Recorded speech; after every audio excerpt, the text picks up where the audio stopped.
بلکې او د چارو د ترتیب مسأله هم پکې پرته ده. مونږ ته دا شریعت یوازې داسې نه کوي چې پرېکړه وکړي چې بس دا حلال ښیي، ما ته د ژوند طریقه ښیي، ما ته دا وایي چې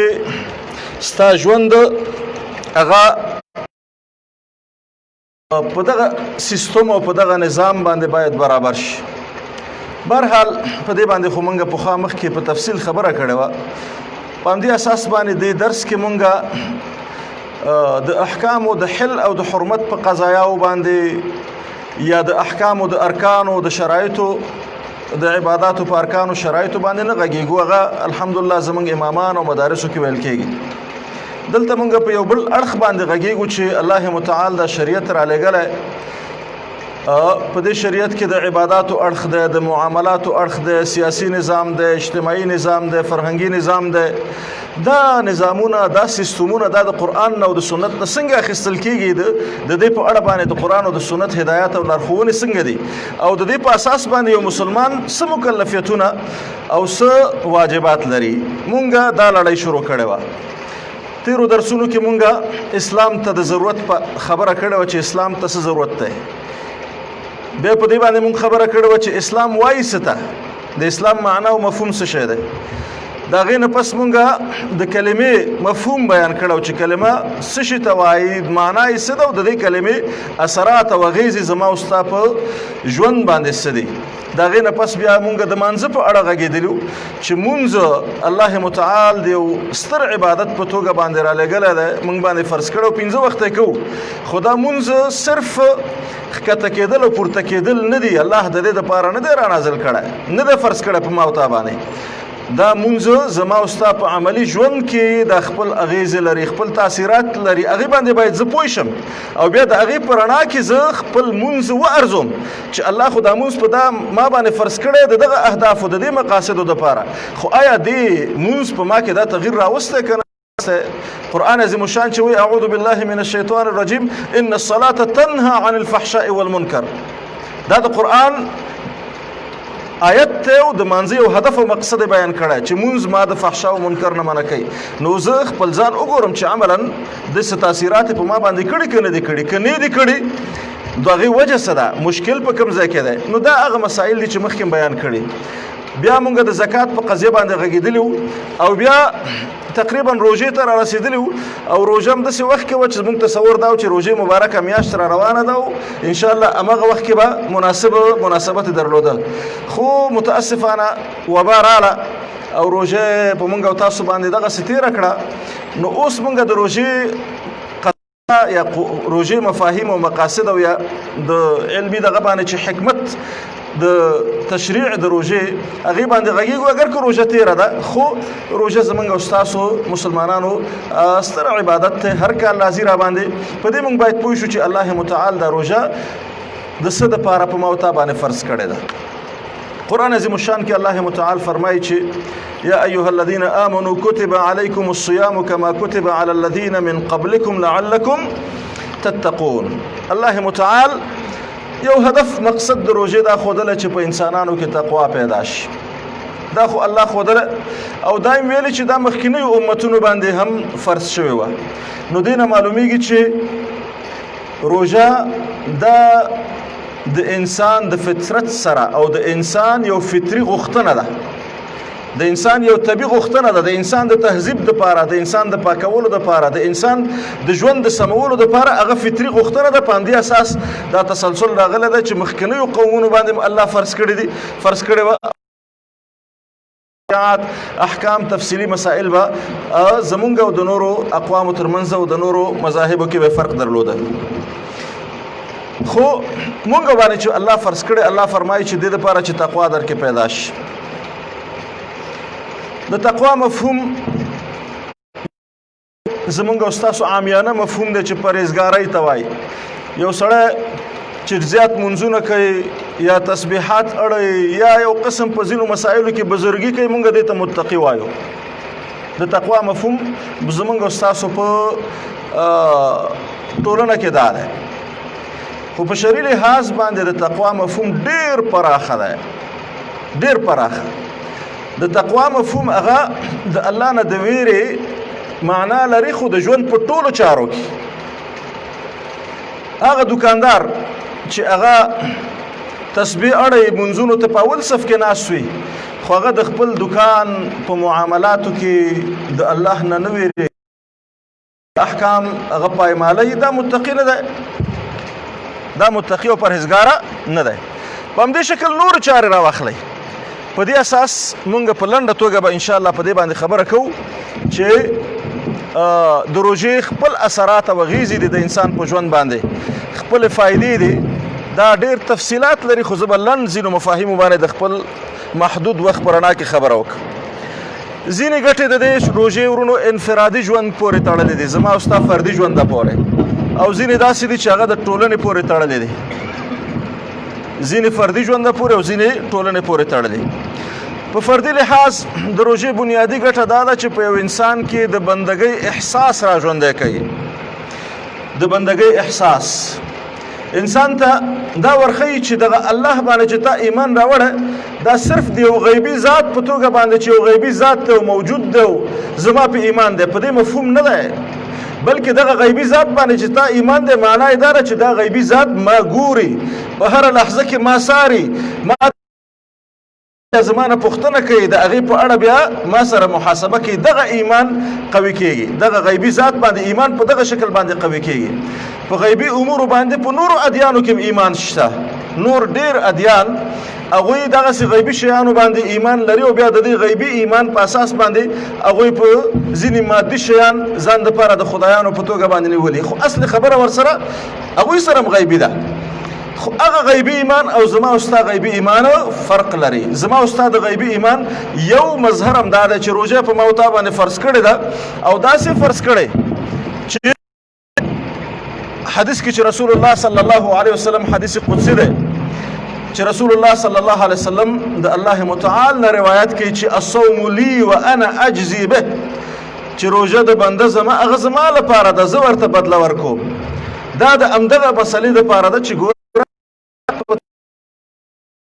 رقیب او سارون کې نشي کېدی غیر د الله نه. انسان که هر څومره په اصطلاح پیراداران هم پې ودرې، خو هغه که وغواړي چې روژه وخوري خوړلی شي، خو که چېرته ده کې ایمان موجود وي نو د ایمان په اساس دا فکر کوي چې الله نه زه پټه نشم پاتې کېدی، د الله بندګي باید په دغه حالت کې هم زه وکړم. نو په دې اساس دغه د بندګۍ احساس د داسې ذات د بندګۍ احساس چې هغه صحیح ده چې غیب دی زما او ستا نه نه ګورو، خو هغه په خپل ځان باندې سارونکی ګڼو، هغه په خپل ځان باندې مراقب ګڼو. دا زما او ستا په عملي ژوند باندې د دې روژې تاثیر دی او دغه احساس په ما او تا کې پیدا کوي. د دې ترڅنګ په دویم قدم کې بیا په ما او تا کې د الله او دغه معبود د اطاعت احساس هم پیدا کوي چې دغه باید زه اطاعت وکړم، ځکه چې دا ذات باندې زما داسې ایمان دی چې دا ما په هره لحظه کې ګوري، په هر ځای کې چې هېڅ ځای داسې نشته چې الله زما د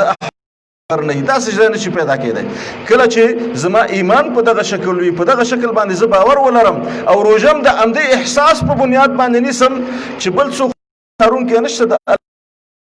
د الله ما ته امر کړی دی نو زه باید د الله د اوامرو اطاعت وکړم، د هغه فرمانبرداري وکړم، او د هغه که نافرماني مې وکړه نو الله د هغې په اساس باندې زما سره محاسبه کوي. او په دریم قدم کې بیا بله ګټه د روژې هغه دا ده چې بیا زما او ستا اخلاقي اړخ، د ژوند اخلاقي اړخ د هغې جوړښت هم د همدې روژې وظیفه ده. الله متعال د روژې په واسطه زما او ستا اخلاق جوړول غواړي. اخلاق ګورئ حدیث کې چې رسول الله صلی الله علیه وسلم فرمایي چې چا دروغ پرې نه ښودل، من لم يدع قول الزور والعمل به فليس لله حاجة في أن يدع طعامه وشرابه أو كما قال رسول الله صلى الله عليه وسلم. دروغ چا پرې نه ښودل، بد اخلاقي پرې نه ښودل، الله ستا ولږې او تندې ته ضرورت نه لري. فرض کړی ده هغه حلال شی نه در باندې منع کړی دی، حلال شی نه، دا یې د همدې دپاره منع کړی دی چې ته همیشه الله ته متوجه اوسې. ته سخت تږی، ځان ته دا فکر کوي چې ولې تږی یم، ځکه چې الله راته امر کړی، نو الله د امر په بنیاد ما ځان د حلال شي نه منع کړی. نو کله چې د حلال شي نه ځان منع کړي نو د حرام نه باید په طریقې اولا سره ځان منع کړي. نو په دې اساس د روژې بله ګټه هغه زما او ستا د اخلاقو جوړول دي، اخلاقي مسایل، دروغ، بهتان، غیبت. موږ او تاسو به د امامانو نه ډېر د اورېدلي که نه په روژه کې دا مسایل ډېر بیانېږي چې روژه کې د چا پسې سپکې ویل، غیبت کول، دروغ ویل، دا مسایل دا ناروا دي. اگر که د لحاظه به په ده باندې روژه نه ماتېږي فقهي لحاظه، خو هغه څه چې موږ اوس وایو چې د هغه روژې چې کوم هدف او مقصد دی هغه نه ترلاسه کېږي، الله ته چې کوم مطلوبه روژه ده هغه هم روژه نه نیول کېږي. په دې اساس دا دغه ده. د دې اخلاقي جوړښت په ډګر کې ګورئ، یو طرف ته خو کله چې انسان روژه نیسي، یو خو مخکې وویله چې دغه غیبي ذات باندې د باور زیاتېږي، باور زیاتېږي ځکه چې په دې پوهېږي چې همغه الله د روژه نیولې ده. نو څومره چې په غیبي ذات باندې باور زیات شو نو دا صرف بیا د روژې پورې منحصر نه پاتې کېږي، دا غیبي ذات ور یادېږي. د رشوت اخیستلو په وخت کې هم غیبي ذات ور یادېږي، د قمار کولو په وخت کې ذات ور یادېږي، د نورو معاملو په وخت کې هم غیبي ذات. کله چې غیبي ذات ور یاد شي نو د ټول اخلاقیات هغه برابرېږي، هغه بیا ناروا کار ته په اسانۍ باندې دغه نه کوي. همدغه مفهوم د تقوا دی، لعلکم تتقون. معنا همدا ده چې غیبي ذات باندې ستا باور زیات شو نو بیا به ته په هر وړه او لویه کې الله ته متوجه، الله به په ځان باندې حاضر و ناظر ګڼي او ناروا به نه کوي. دویمه خبره دا ده چې دویمه خبره د همدې اخلاقو د جوړولو په اړه باندې دا ده چې کله ته الله په خپل ځان باندې سارونکی ګڼې نو د دې سارلو خو څه هدف او مقصد، د سارلو هدف او مقصد دا دی چې الله تعالی سره حساب کوي، الله تعالی سره کتاب کوي، د حساب دی د مسؤلیت احساس، د مسؤلیت پېژندنې احساس په تا کې راژوندی کوي. ته په دې پوهېږي چې الله ما باندې روژه فرض کړې ده، خوراک او څښاک نه زمانه کړی، دا مسؤلیت یې راسپارلی، دا وجیبه را باندې ایښې ده. کله چې دا را باندې ایښې ده نو د دې پوښتنه زمانه الله کوي. نو کله چې د یو روا شیونو په اړه باندې د یوې میاشت کې په یوه میاشت کې د روا شیونو نه ما منع کوي او بیا د هغې پوښتنه رانه کوي او روحانیت ترمنځ په دې کشمکش کې په خپل ژوند کې روان دی. روژه داسې یو میاشت ده چې انسان ته دا ور یادوي چې پام کوه چې په تا باندې دا مادیت هغه غالب نشي، روحانیت د مغلوب نشي. د مادیت او د روحانیت په دې کشمکش کې باید ته هغه د روحانیت فیصله اړخ قوي کې، د روحانیت هغه معنویت اړخ هغه باید ستا قوي وي. دا د روژې هغه بنیادي ګټه ده چې په دې اساس باندې کله سړی روژه نیسي، یو خو هغه صحي ګټې دي چې زموږ ډاکټر صاحبانې وایي، خو د هغې تر څنګ مونږه د مادي هغه شیانو نه چې ضرورت هم ورته لرو او اړتیا هم ورته لرو، خو هغه شیانو نه ځان ساتو. د څه دپاره ساتو؟ د الله د رضا دپاره ساتو. د هغه معنویت یا د روحانیت د غوښتنې په اساس باندې مونږ خپل مادیت پرېږدو. نو الله راته دا پیغام راکوي چې ګوره بل ځای کې هم د ژوند په نورو اړخونو کې هم چې کله ستا داسې یو قضیې سره مخ شوې چې ستا مادي مصلحت د هغې په نتیجه کې ستا هغه معنویت تباه کېږي، ستا اخلاق تباه کېږي، د ټولنې اخلاق تباه کېږي، نو دلته به ته کوم اړخ ته ترجیح ورکړې؟ معنویت به نیسي، روحانیت به نیسي، مادي اړخ به پرېږدې، مادي ګټه به ته پرېږدې. داسې به نه کوې چې مادي ګټه، مادي مصلحت هغې کې درته روان وي، هغه کې درته حلال هم وي، خو چې ستا اخلاق تباه کوي، ستا معنویت تباه کوي، ستا روحانیت تباه کوي، دا دې ته به ته زړه نه ښه کوې. کوشش به دې دا وي چې په دې کشمکش کې همیشه دپاره د روحانیت اړخ یا دغه مصلحت، د روحانیت مصلحت دا مقدم وګڼې په نسبت سره هغه مادي مصلحت ته.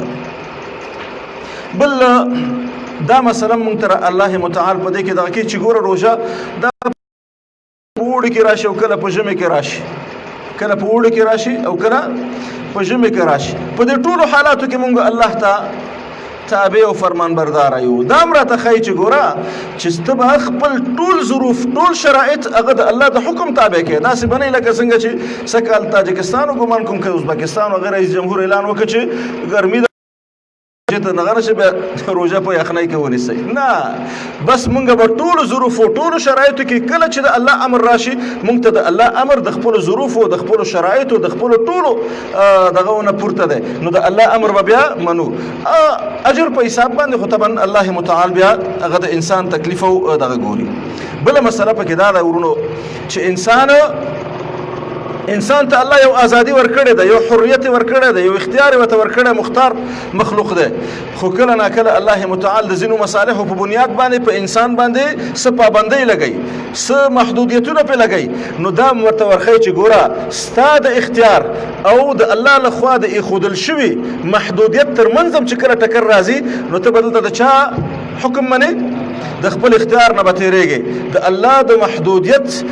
ولې ځکه چې الله رحیم ذات دی هغه محدودیت هم چې په تا باندې ږدي هغه په اصطلاح هغې باندې پوهېږي نه نو ته به دلته د خپل اختیار نه تېرېږي نو کله چې انسان کې دا احساس پیدا شي چې د الله دپاره خپل اختیار سلب کړي خپل اختیار پرېږدي او الله اطاعت او بندګۍ ته ځان وقف کړي نو دا انسان بیا د ژوند په ټولو چارو کې الله ته مطیع وي فرمانبردار وي د هغه نه مخالفت او دغه نشي کېدی د دې تر څنګ انسان په دې باندې هم قادرېږي چې خپل نفس کنټرول کړي خپل نفس کنټرول کې په سخته تنده وي سخته ولږه وي خو د الله امر دی نو دلته صبر کې دلته په اصطلاح ته په ځان باندې تېرې نو دا هم ستا په وجود کې چې هغه د صبر صفات دی هغه په اصطلاح د زغم صفت دی هغه په اصطلاح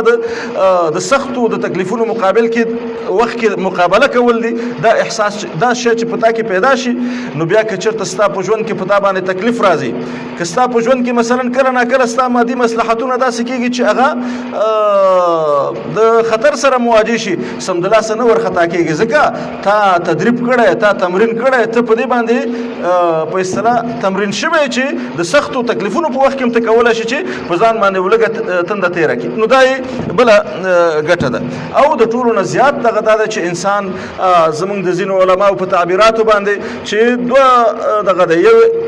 حیواني اړخ ده چې حیواني ضرورتونه لري او یو په اصطلاح ملکي اړخ ده چې هغه د روحانیت او دغه ده نو د حیواني او د ملکي اړخ تر منځ هم چې کله دغه راشي نو دلته به انسان کوشش دا کوي چې هغه حیواني صفات به د ځان نه لري کوي هغه د الله طرف ته مخکې چې د معنویت او د روحانیت خبره وکړه هغه طرف ته به ځي د دې ټول سم چې په لنډه توګه باندې ذکر کړه د دې ټولو لنډ دغه دا راځي چې انسان د روژې او دغسې عباداتو په نتیجه کې په عملي توګه د الله په بندګۍ د الله په اطاعت د الله ته په سر ټیټولو باندې هغه تربیه کېږي تمرین کېږي تدریب کېږي او د غیر الله نه رابطه کېږي غیر الله نه تمه توقع کېږي بس احساس پکې دا پیدا کېږي چې صرف د الله بندګي به کوم د الله نه پرته د بل چا بندګي هغه زه نه کوم او د بل چا بندګۍ سره زما کار نشته دا د دې روژې او د ټولو عباداتو هغه بنیادي هدف او مقصد دی او ځینې اجتماعي ګټې دي چې هغه هم زه په مختصر شکل باندې وایم لږ درس دغه اوږد شو لنډ شکل باندې وایم چې په اجتماعي ګټو کې هم اوږد لست دی دوه درېو ته زه اشاره کول غواړم یو خو دا چې د روژې مبارکې میاشت اجتماعي ګټه دا ده چې په عامه توګه تا ته د تقوا د پرهیزګارۍ یو چاپیریال یو محیط یو ظروف او شرایط برابرېږي یو انسان ډېر ځل غواړي چې ښه وکړي ښه کار وکړي خو ظروف او شرایط ورته برابر نه وي حالات داسې وي چې هغه نشي کولی ښه کار ترسره کړي فشار اجتماعي فشار د فسادونو د نورو دغه خو روژې مبارکه میاشت بیا داسې وي چې هلته تا ته اجتماعي چاپیریال د الله د بندګۍ دپاره جوړ وي نو بیا هم چې په هغې کې هم څوک محروم پاتې کېږي حدیث کې د رسول اکرم صلی الله علیه وسلم نو بیا فقط حرم الخیر کله بیا نو انسان د ټول خیر نه دغه ده ځکه چې خواوشه هر څه درته برابر دي دا حدیث کې چې د شیطانانو د تړلو مفهوم دی هغه همدغه مفهوم دی چې شیطانان تړل شوي دي چاپیریال ظروف درته برابر دی نو ته د الله بندګي په سمه توګه باندې وکړه دویمه خبره هغه دا ده چې روژه په تا کې د اجتماعیت احساس پیدا کوي اجتماعیت تا د ټولنې سره تړي د مسلمانانو سره تړي د هغوی سره په اصطلاح تا داسې دغه کې چې په ټوله نړۍ کې چېرته چې څوک دا کلمه د لا اله الا الله محمد رسول الله وایي هغوی په یو وخت کې په یو میاشت کې روژه نیسي سهار نیسي او تر ماښامه پورې دوی روژه نیولي او حتی د عباداتو هغه یو رنګوالی او ټول په یو شکل عباداتو باندې اخته کېدل دا تا سره دا احساس پیدا کوي چې ته د یو ډېر ستر امت فرد یې امت پورې تړلی دا امت خپل مقصد لري خپل رسالت لري او د دې رسالت په سرته رسولو کې ته د هغوی سره شریک یې ته مسؤلیت لري لکه څنګه چې هغوی مسؤلیت لري تا کې دغه اجتماعي احساس او دغه د ټول امت سره د تړاو احساس را پیدا کوي او دا ډېره عظیمه خبره ده ورونو موږ او تاسو ته خو د دې اثرات ډېر عادي ښکاري خو دا عادي خبره نه ده د امت پورې د تړاو خبره د امت پورې تړاو خبره زما او ستا د عزت زما او ستا د حیثیت او د شرف او د آبرو مسأله ده که چېرته ما سره د امت احساس وي نو زه د خپل شرف او د عزت او د آبرو او د ټول اسلامي امت د آبرو ساتونکی یم خو که چېرته ما سره د امت احساس نه وي او د امت سره زما تړاو زما په وجود کې ژوندی نه وي نو بیا به دغسې ذلیل یم لکه اوس چې دشمن زه او ته دغسې ټوټې ټوټې کړي یو او د هغې په نتیجه کې په ټوله اسلامي نړۍ کې مسلمانانو باندې غیر مسلم خلک په مختلفو بڼو باندې حاکمیت کوي او موږ ذلیل یو هیڅ نه لرو دغه احساس چې موږ او تاسو کې د امت سره د تړاو پیدا شي په دې کې قوت را پیدا کیږي په دې کې عزت را پیدا کیږي په دې کې موږ او تاسو دا احساس کوو چې موږ د دې نړۍ د قیادت او د رهبرۍ دپاره جوړ شوي یو موږ ته الله دا مسؤلیت را سپارلی دی نو دا به د روژې مبارکې میاشت یو هدف او مقصد هم دا دی چې په تا کې دا احساس پیدا کړي چې ته د امت یو ستر امت غړی فرد نو هغه امت چې څه دنه غواړي هغې ته باید غاړه کېږدي او هغې ته باید دغه وشي او آخري خبره په دې اړه باندې هغه واضح او ښکاره مسله ده چې روژې مبارکه میاشت کې د اجتماعي مسؤلیتونو په اړخ کې په ټولنه کې د هغه خلکو چې هغه ناتوانه دي هغه ضعیف دي هغوی مشکل ستونزې لري څه په اقتصادي لحاظ نور مشکلات د هغوی احساس په تا کې پیدا کوي چې دې ته رسول الله صلی الله علیه وسلم شهر المواسات وایي د همدردۍ د مسلمانانو سره د ښېګڼې په دې احکام خو تاسو روژه کې ډېر ویل کېږي چې زمونږ علما په دې باندې دغه کوي چې په دې کې صدقه کول خیرات کول د مسلمان سره نیکي کول د مسلمان سره دغه کول ډېر اجر لري درسته ده چې د اجر په بڼه باندې موږ دا خبره کوو خو دلته موږ دا خبره کوو چې ګوره دا زما او ستا اجتماعي مسؤلیت دی او روژه ما او تا ته دغه اجتماعي مسؤلیت را په زړه کوي چې ته د دې ټولنې د هر فرد په مقابل کې مسؤلیت لري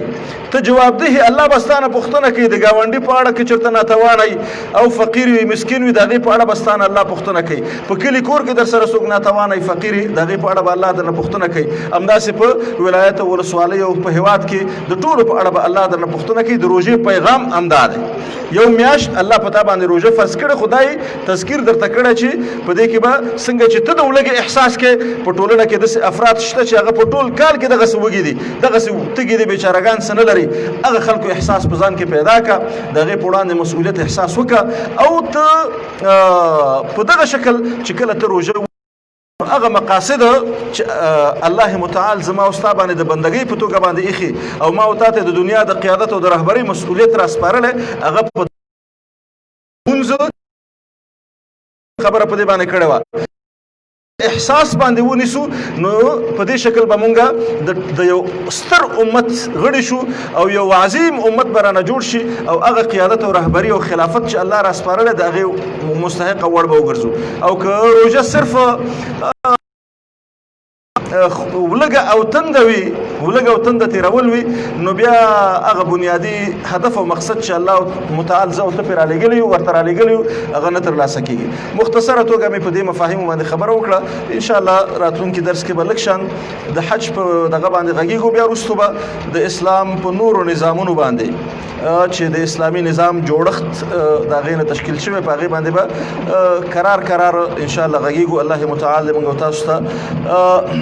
د ښه عمل داسې عمل چې الله ته مقبول ګرځي او هغه بنیادي مقاصد هغې باندې سرته رسېږي الله دې د هغې توفیق را برخه کړي وصلی الله تعالی علی خیر خلقه محمد وعلى آله واصحابه اجمعین